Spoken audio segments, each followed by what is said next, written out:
ఇక మే 7 నుంచి నిరవధిక సమ్మెకు దిగుతున్నట్లు ఆర్టీసీ జేఏసీ ప్రకటనపై తెలంగాణ సర్కార్ స్పందించింది. ఆర్టీసీ ఇప్పుడిప్పుడే గాడిన పడుతోందని, సమ్మె వద్దంటూ మంత్రి పొన్నం ప్రభాకర్ గౌడ్ సూచించారు. సమ్మెకు పోవడం వల్ల ఇబ్బందులు వస్తాయని, కూర్చొని మాట్లాడుకోవాలని ఆర్టీసీ జేఏసీ ట్రేడ్ యూనియన్ నాయకులకు పొన్నం విజ్ఞప్తి చేశారు. సంస్థ కార్మికుల సమస్యలు పరిష్కారం చేయడానికి తాము సిద్ధంగా ఉన్నామన్నారు. ఆర్టీసీ కార్మికుల సమస్య ఏదైనా సానుకూలంగా పరిష్కరించడానికి సీఎం రేవంత్ రెడ్డి నాయకత్వంలో ప్రజాపాలన ప్రభుత్వం రెడీగా ఉందని మంత్రి పేర్కొన్నారు. ఆర్టీసీ కార్మికుల పోరాటంతో తెలంగాణ సాధించబడిందన్న ఆయన, తెలంగాణ సాధించిన తర్వాత బీఆర్ఎస్ సర్కార్ సంస్థను పూర్తిగా నిర్వీర్యం చేసిందని విమర్శించారు.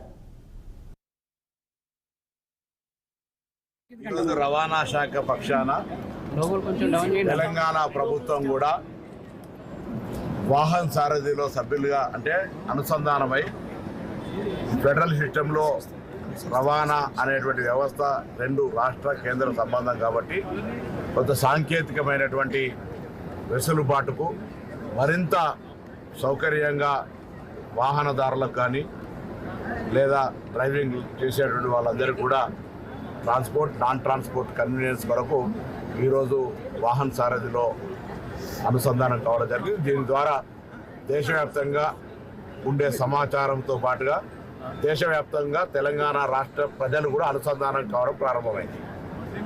అది ఒక శుభ కార్యక్రమం.